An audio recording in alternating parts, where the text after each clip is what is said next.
मंडळी, नलराजा सर्व संपत्ती हारलेला आहे.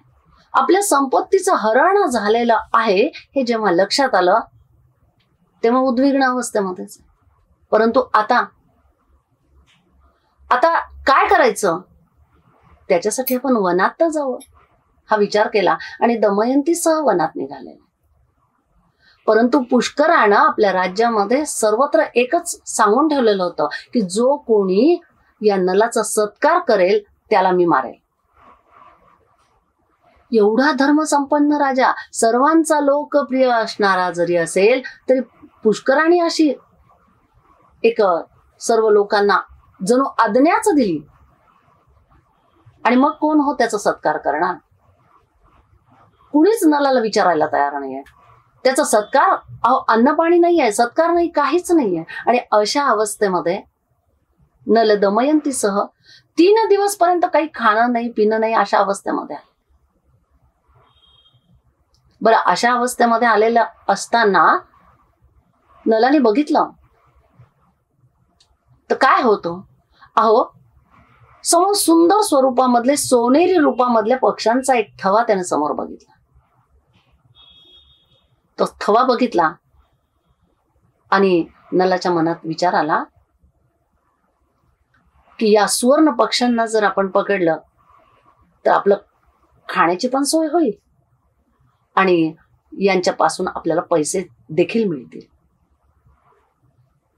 तो विचार मनात आल्याबरोबर आपलंच अधोवस्त्र काढलं आणि त्या फास्यांवर टाकलं, त्या पक्ष्यांवर टाकलं. आणि ज्या क्षणाला ते वस्त्र पक्ष्यांवर टाकलं, त्या थव्यावर टाकलं, त्याच क्षणाला तो थवा तसाच्या तसा उडाला. कारण मंडळी, मूळ स्वरूपामधले ते फासे होते आणि उडत असताना ते फासे नलाला सांगतायत की अरे नला, तुझ्या अंगावर एक वस्त्र होतं, ते वस्त्र सुद्धा आम्हाला शिल्लक ठेवायचं नव्हतं, म्हणून आम्ही फासे पक्षी बनून आलेलो होतो. आता बघा, कलीचा शिरकाव झाला तेव्हा कलीनं काही सुद्धा ठेवलेलं नाहीये, वस्त्र सुद्धा नाहीये, नग्न अवस्थेमध्ये नलराजा आहे. परंतु मंडळी, धार्मिक पद्धतीनं राहणारी दमयंती पत्नी ही पतीला ती सहधर्मचारिणीच म्हणलेले. पतीच्या प्रत्येक संकट काळी पत्नीनं मदत करायलाच पाहिजे, तीच तर खरी पत्नी. त्या अवस्थेमध्ये नलराजा होता तेव्हा दमयंती आपलंच वस्त्र, एकच वस्त्र आपण 2 जण घेऊ म्हणून नलाला देती झाली. खूप साऱ्या पद्धतीने नलाला समजावून सांगते की नाही, या संकट काळामध्ये मी तुमची साथ देणार आहे, तुम्ही जिथं जाल तिथं मी यायला तयार. परंतु त्या पत्नीची साथ मिळवत असताना सुद्धा नलराजा विचार करतो आहे की मी तर माझ्या संपत्तीचं सगळं हरण करून बसलेलो आहे, हरलेली आहे संपत्ती, पण हिला कशाला त्रास? दरवेळेला अगदी फुलांमध्ये राहणारी, नाजूक मखमली शय्येवर झोपणारी ही राजकन्या, हिला माझ्यामुळे का त्रास व्हावा? आणि त्या वनामध्ये एकच वस्त्र दोघांनी परिधान केलेले, तिने आपल्याच वस्त्राचा अर्धा भाग आपल्या पतिराजांना दिलेला आहे. आणि त्यावेळेला दोघांमध्ये वार्तालाप सुरू आहे. तेव्हा नलराजा दमयंतीला सांगतोय की या विदर्भ देशाकडे तू जा, हवं तर त्या ठिकाणी राहा, नाही तर दक्षिण दिशेकडे जा, तुला हवं तिकडे जा, पण माझ्या बरोबर तू येऊ नकोस. माझ्या बरोबर येऊन तुला फक्त त्रासच होणार आहे. परंतु सहधर्मचारिणी असणारी दमयंती सांगती झालेली की नाही, मी पतीला सोडणार नाहीये, मी तुम्हाला कधीच एकटं सोडणार नाहीये. कारण ज्या वेळेला पती द्यूत खेळायला बसलेले होते त्यावेळेला वार्ष्णेय नावाचा एक आपलाच अश्वशाळेमधला सांभाळ करणारा अश्वांचा, त्याला बोलवून घेऊन दमयंतीनं इंद्रसेन आणि इंद्रसेना आपला पुत्र आणि पुत्री यांना विदर्भ देशाकडे पाठवलेलं होतं. आणि वार्ष्णेयाला सांगितलेलं होतं की तू काही झालं तरी मुलांना विदर्भ देशाकडे माझ्या पित्याकडे सोड, आणि तुला हवं तर तू अयोध्येमध्ये जाऊन तुझ्या पद्धतीने तू राहा, किंवा तुला ज्या ठिकाणी जायचंय त्या ठिकाणी जा. त्यामुळे आता दमयंतीला मुलांची तर काळजी नक्कीच नव्हती. काळजी घ्यायची होती एकट्या पतिराजांची. आणि पतिराजाला जेव्हा ती सोडायला तयार नाहीये, नलाला जेव्हा ती सोडायला तयार नाहीये, तेव्हा नलाने विचार केला की काय करता येईल. पण धाय मोकलून रडत असताना पत्नीचं सांत्वन तर केलंच पाहिजे. त्यावेळेला नलराजा तिला सांगतोच आलेला आहे की अगं मी तुला सोडणार नाहीये, मी तुला सोडून राहूच कसं शकेल. मग तुम्ही मला विदर्भ देशाकडे जाण्याची मागणी का करताय, किंवा तुमची इच्छा का प्रगट करताय.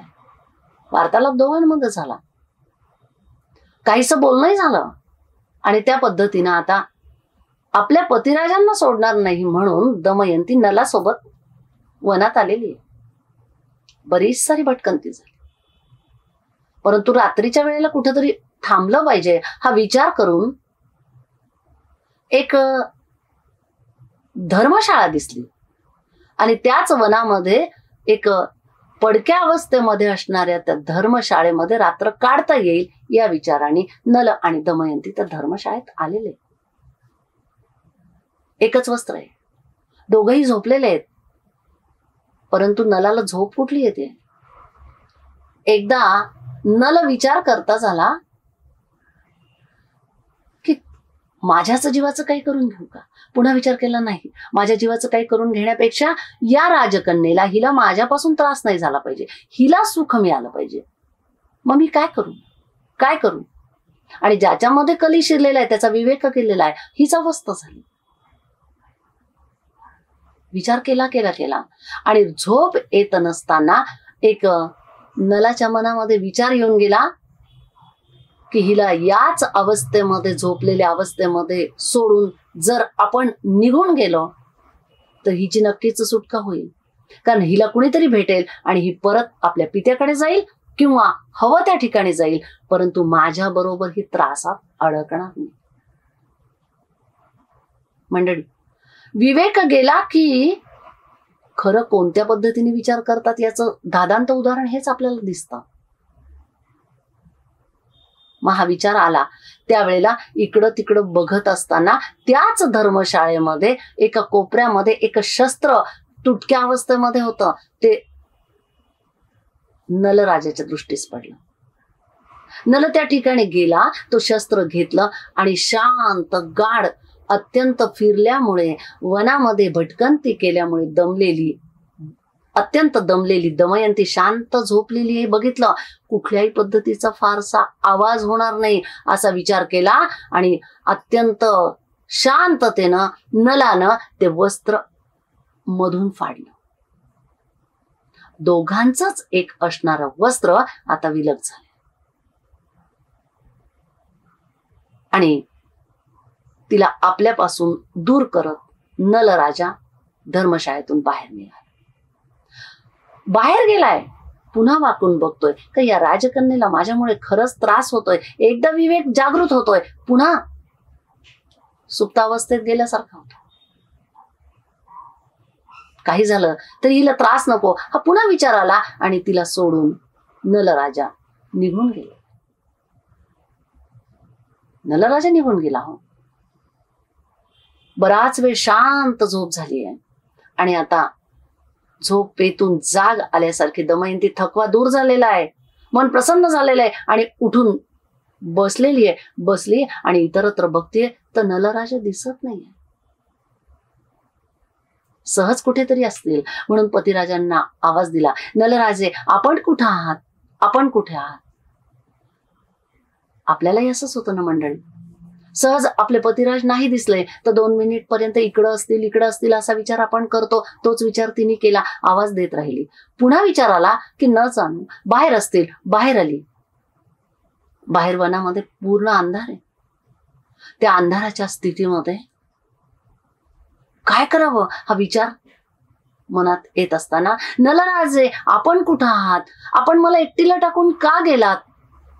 तिचा आक्रोश सुरू झालाय. कारण एक स्त्री एकट्या अवस्थेमध्ये असताना, इतरत्र अशी भयानक अवस्था असताना तिची काय अवस्था होते हे एक नारीच समजू शकते.